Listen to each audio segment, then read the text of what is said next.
I need you to listen closely, because I'm only going to say this once. What you're about to hear is not just hidden from the public. It's guarded by energetic booby traps, protected by spiritual inertia, and buried under layers of cultural programming so dense that even most awakened souls never get near it. And yet, it's the key to everything. Click subscribe to this channel to get more profound spiritual lessons.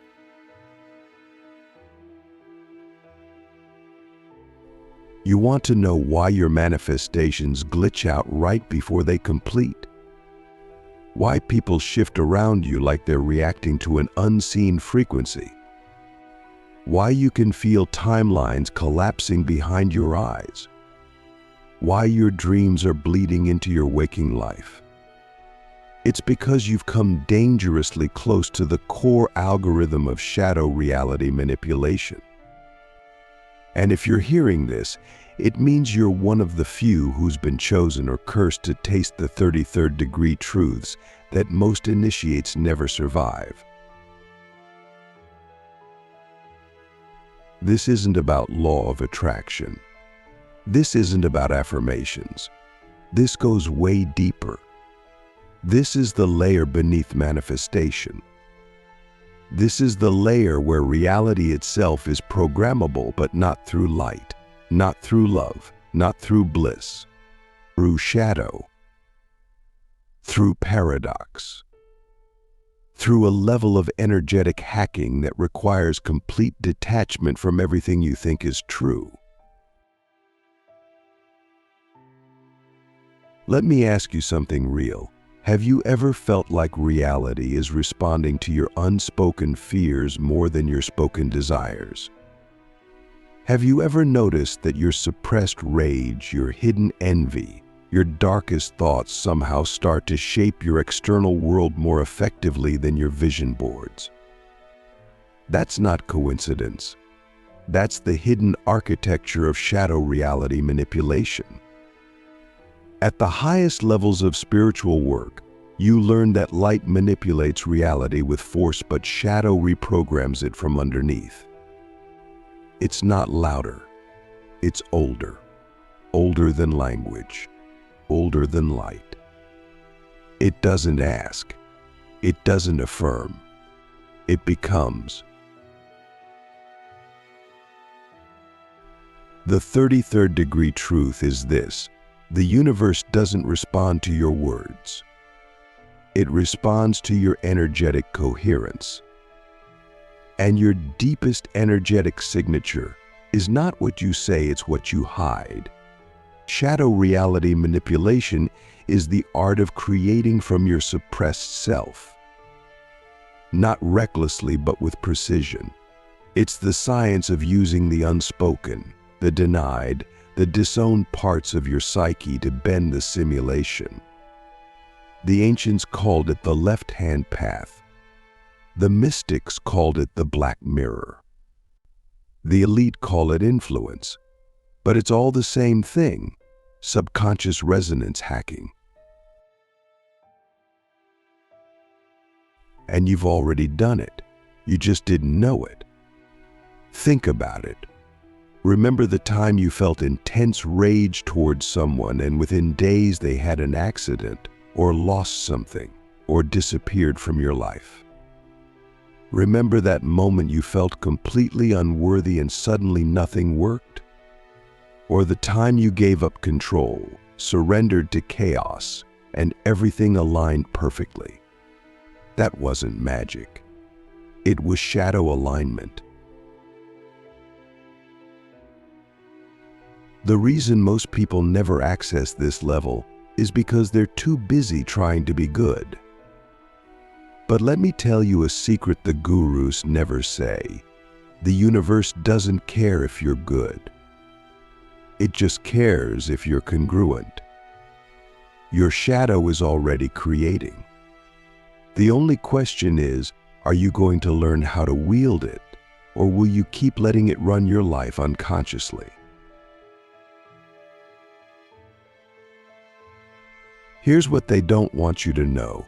The simulation, the energetic grid we call reality, is built to respond to shadow frequencies faster than light.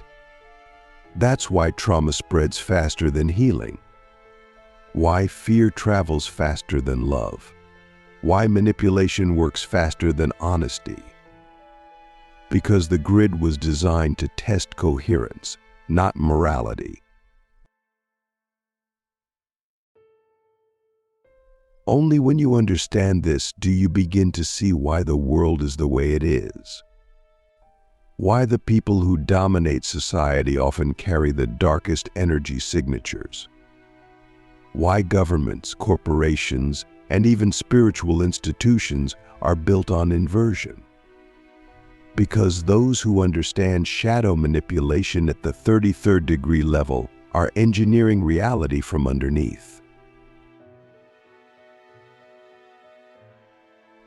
But here's the twist. You don't need to become one of them. You just need to remember how they do it and then choose a higher application of the same law. Because the same force that can destroy timelines can also rebuild them. The same shadow that can corrupt can also create. But only if you stop fearing it. Let's get practical. If you want to manipulate reality at the shadow level, you must first identify your primary repressed frequency. This is the emotion or archetype you've been taught to fear the most. For some, it's rage. For others, it's seduction. For some, it's power. Whichever one you've buried the deepest is the one holding the most raw creative voltage. When you suppress it, it leaks. When you repress it, it distorts.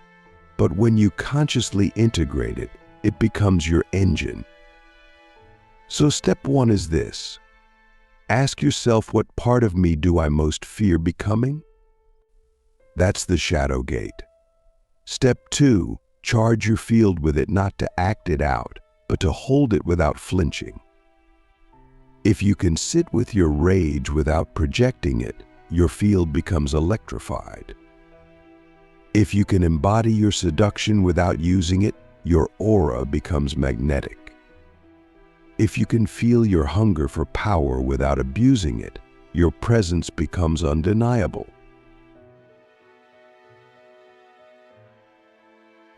This is why most initiates fail.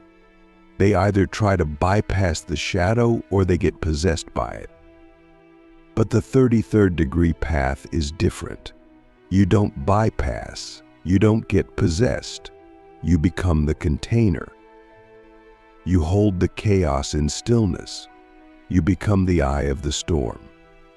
And once you do, something insane starts to happen. Reality starts moving around you. People shift. Situations bend. The matrix glitches. Time collapses. You say something in a whisper, and it echoes in someone's dream. You make a decision, and the entire algorithm of your life rewrites itself around it. You're not manifesting anymore. You're sculpting. But you must be precise. Because at this level, every thought, every feeling, every suppressed emotion becomes a command line in the simulation. You're no longer playing with attraction, you're accessing source code. And this is where things get dangerous, because if your energy is not clean, if your intention is not clear, you can create feedback loops that turn on you. That's why the 33rd degree truth is not taught publicly. Because power without integration is self-destruction. Now I want to ask you something that might change your life completely. What timeline are you unconsciously maintaining because you're afraid of what your shadow will do if you set it free? Because that's your prison. And until you let the shadow speak, you'll be stuck in that loop, no matter how much light you channel. So here's what you do tonight alone, in silence, no script, no filters. Sit with your repressed power. Let it speak. Don't censor it. Don't moralize it. Just listen. And when it reveals its desire, don't act on it. Just breathe it in. Let it charge your body. Let it vibrate in your aura. Let it exist without shame. And then, and only then, ask it, what do you want to build with me? That question is the gateway to shadow creation. You're not asking it to disappear. You're inviting it to become your ally. Because when your light and shadow start working together, not in conflict, but in symphony, you don't just manifest. You restructure reality. In the next part, we go even deeper. I'll reveal the 4 forbidden techniques that advanced initiates use to warp timelines, collapse illusions, and ethically weaponize shadow energy to bend reality without karmic backlash. What you're about to hear next has never been said publicly. Let's begin by getting something straight. You are not here to learn how to manifest like the masses. You're not here to visualize a car, chant affirmations, and wait for the universe to deliver like Amazon Prime. You're not here to hope. You're here to command. You're here because something in you has already crossed the boundary between passive spirituality and energetic engineering. You've already felt it, that eerie sensation that when your frequency spikes or dips, your entire external world responds in strange, precise, and sometimes terrifying ways.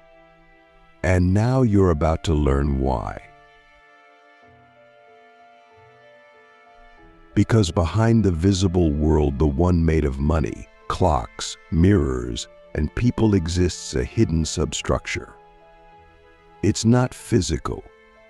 It's not even mental. It's symbolic. It's subconscious. It's what the ancients called the shadow grid. And if you can read it, you can write inside it. The elite use it. The mystics protect it. But the real masters, those operating at the 33rd degree of shadow truth, they build inside it. They are the shadow architects. And now, so are you. But here's the warning. If you don't know how to wield this level of influence with absolute clarity, you will not just cause chaos in the world, you'll collapse your own timeline. That's why we start with the Forbidden 4. These are the 4 techniques used by initiates who have mastered the ability to manipulate reality through shadow-coded energy. They are not rituals. They are not spells. They are frequency actions embedded in your intention, your body, your breath, your words. They are so powerful, they were encoded in ancient secret societies, hidden in grimoires, and later inverted by systems of control. But we're restoring them to their original form right now. The first forbidden technique is called the collapse command. This is the art of collapsing a timeline you no longer consent to with such force that reality has no choice but to reconfigure instantly. Most people try to ease out of their old lives like peeling off old clothes. But you, if you're going to be a shadow architect, you must learn to detonate false timelines without hesitation. The collapse command works like this. You identify the reality loop that is feeding off your energy, whether it's a toxic relationship, a limiting belief, a job, or even a subtle energetic agreement like I'm not allowed to be powerful. You bring it into your awareness fully. You don't fight it, you own it. And then you say out loud, with all your nervous system behind it, I collapse this timeline now. All contracts, known and unknown, are null. My field no longer sustains this frequency. And then you breathe in deeply. And as you exhale, you visualize that timeline cracking, collapsing and dissolving into black static. What happens next is wild. You might feel nausea. You might lose people. You might have a sudden life breakdown. But what's actually happening is the energetic matrix is deleting old code and replacing it with space. Space is power.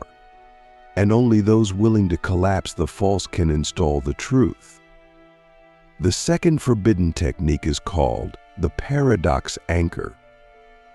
This is the technique of holding two opposing truths simultaneously in your field without needing resolution. Why?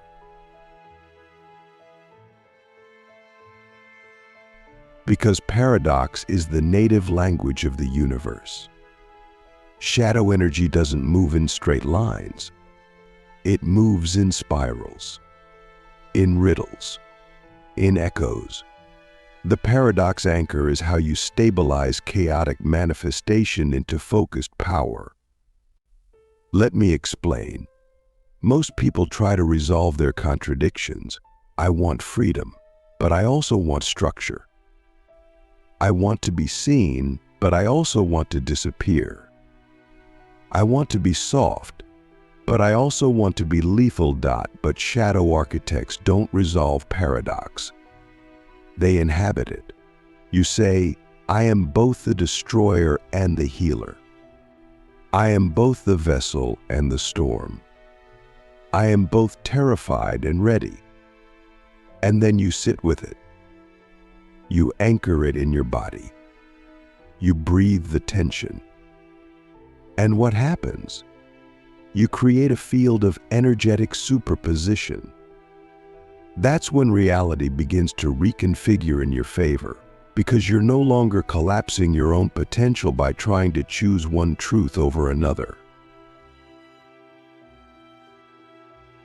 You become the container of complexity, and that makes you indestructible. The third forbidden technique is the ego decoy. This is next level. Shadow reality manipulation becomes exponentially more powerful when you learn how to trick your own mind into letting go of control. Here's what I mean. Your ego is not evil, but it filters your perception based on survival, not expansion. So even when you think you're manifesting your vision, your ego is secretly trying to protect your current identity. So what do? We give the ego something to play with while we reprogram reality underneath. You set a visible, surface-level intention that your conscious mind can latch onto, like I want to grow my business, or I'm going to deepen my relationships. But behind that, in silence, in shadow, you hold the real frequency. I am becoming someone who bends reality by existing. I am activating the archetype that no longer seeks permission. This is how you bypass your internal resistance while still manipulating the code. The ego thinks it's in charge, but your field is doing the real work. You are not responding to reality. You are re-scripting it. The fourth forbidden technique is the void broadcast. This is the most advanced and the most dangerous. The void broadcast is when you go into complete energetic neutrality, not love, not fear, not desire, just void. Invisible to the simulation. Why is this useful?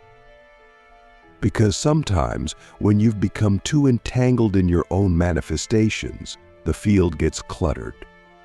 Your desires start contradicting each other. Your signal gets noisy. So you do the unthinkable. You go silent. You stop affirming. You stop visualizing. You stop chasing. You enter a state of energetic blankness, pure 0 point. And in that silence, something impossible happens. Reality begins to approach you. Not because you asked, but because your neutrality creates a vacuum. And the universe hates a vacuum. It fills it with your most aligned timeline, the one you couldn't access because your field was too loud. The void broadcast is how you reset your spiritual operating system. But it must be done with precision. Because if you enter the void with unresolved fear, it will echo back as chaos. You must be clear. You must be ready to receive without effort. And if you are, the simulation bends. Now I'm going to ask you something that only someone at this level can answer honestly. Which of these techniques are you already using without knowing? And what would happen if you used them on purpose, with full command? Because let's be real, you're already manipulating reality. Every thought you avoid, every emotion you suppress, every truth you deny, it's already shaping your world. The difference now is you're awake to it. You're conscious of it. And that means you can rebuild your life from the inside out with shadow precision. In the final part, we're going beyond technique.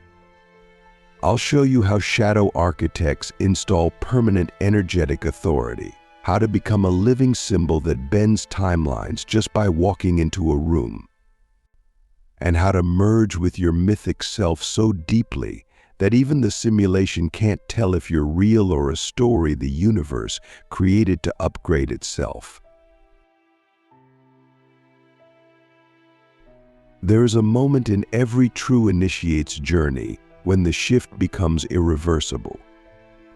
Not because of a ceremony, not because of a guru's blessing, but because your field becomes so encoded with symbol, with coherence, with mythic structure that reality no longer sees you as a person. It sees you as a command. This is that moment. You've crossed into the territory where shadow is no longer something you work with, it's something you wield. The techniques are no longer theory. They're reflex. Your doubt has become data. Your pain has become pattern. Your chaos has become currency. And now you're ready for the final integration, to become a living sigil.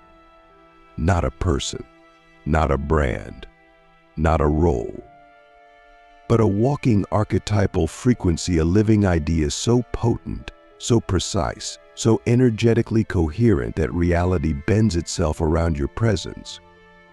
This is the final form of shadow reality manipulation. It's not about manifesting better. It's about becoming undeniable to the code itself. Let me explain. A sigil is a symbol encoded with intention. It bypasses logic. It speaks to the unconscious. It's not understood.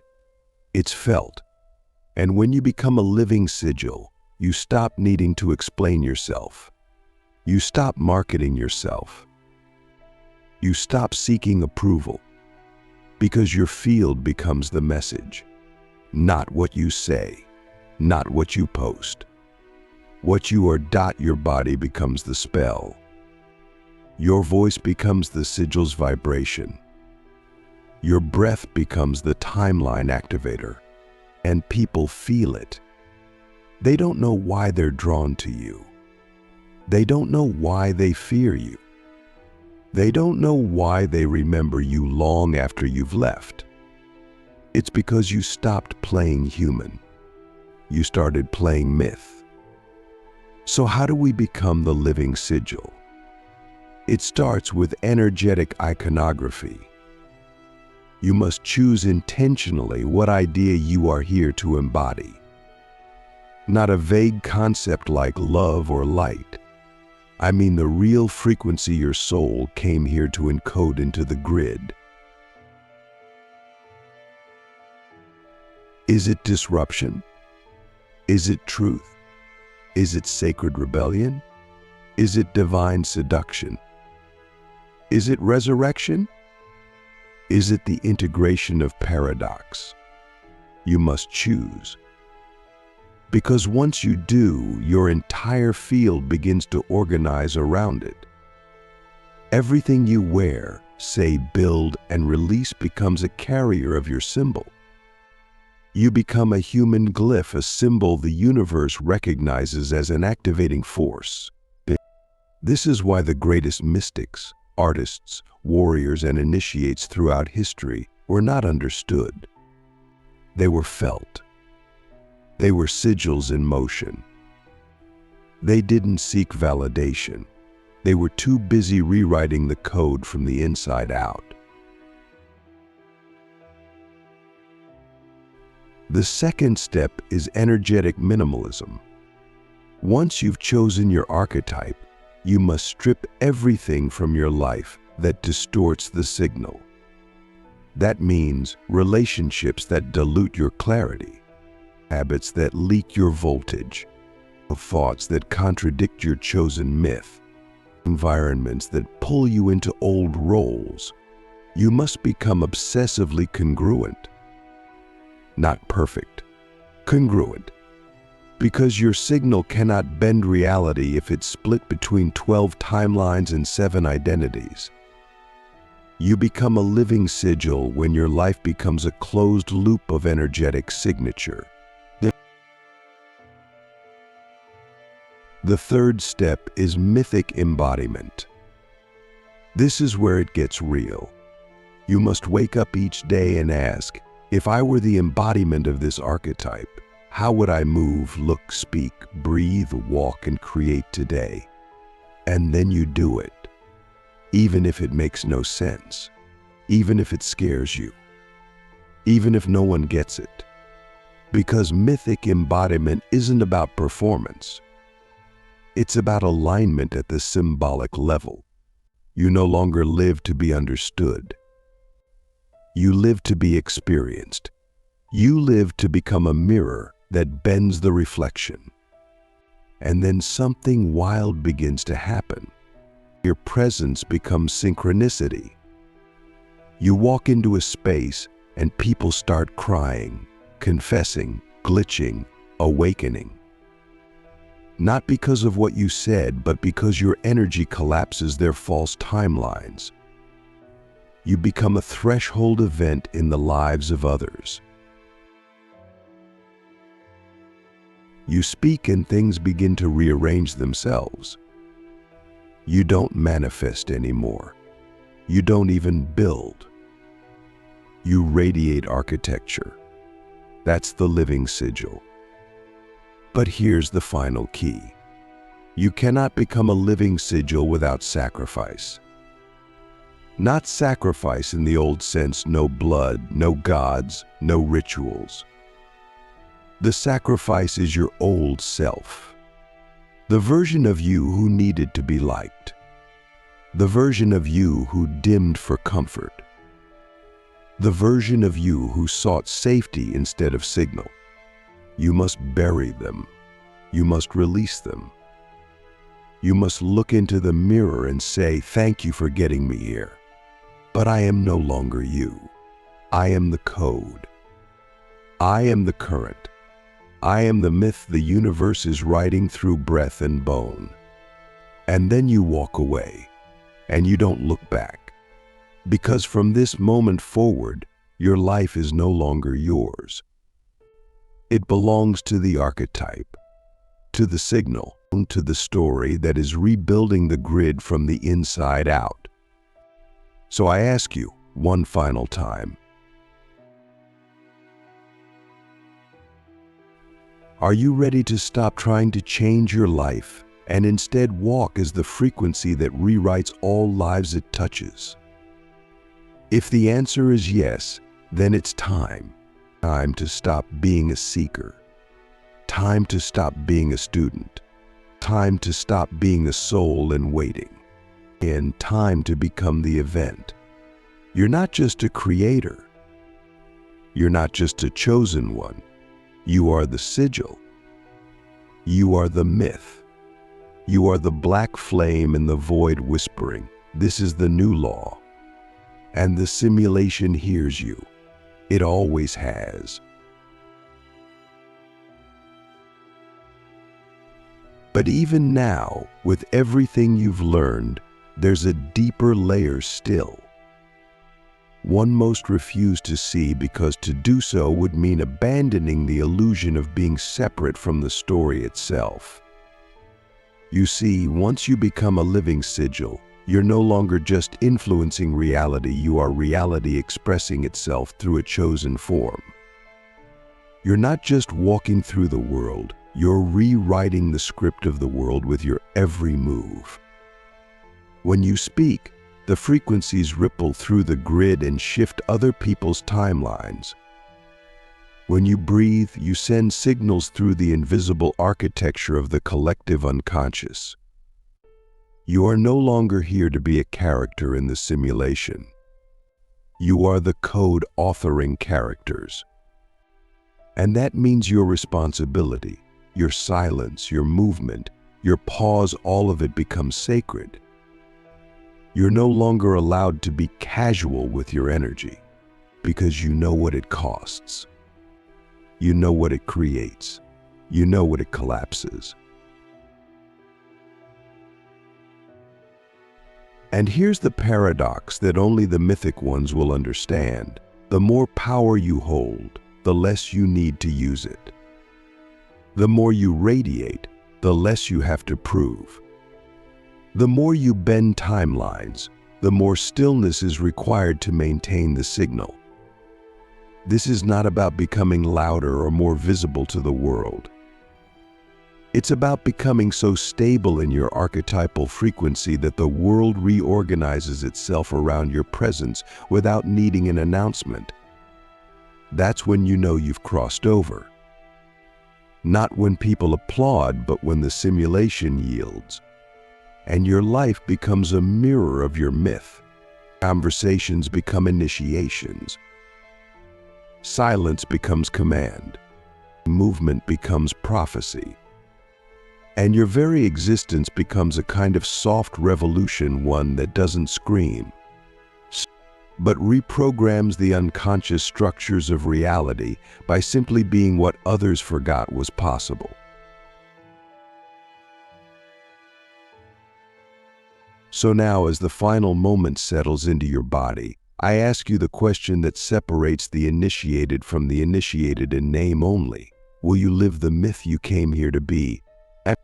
Or will you continue to perform a role written by fear, survival, and collective inertia? There are no teachers left for this path. No blueprint. No map. You are the map. You are the blueprint. You are the living sigil walking through the dream, re-encoding the matrix one breath, one choice, one silence at a time.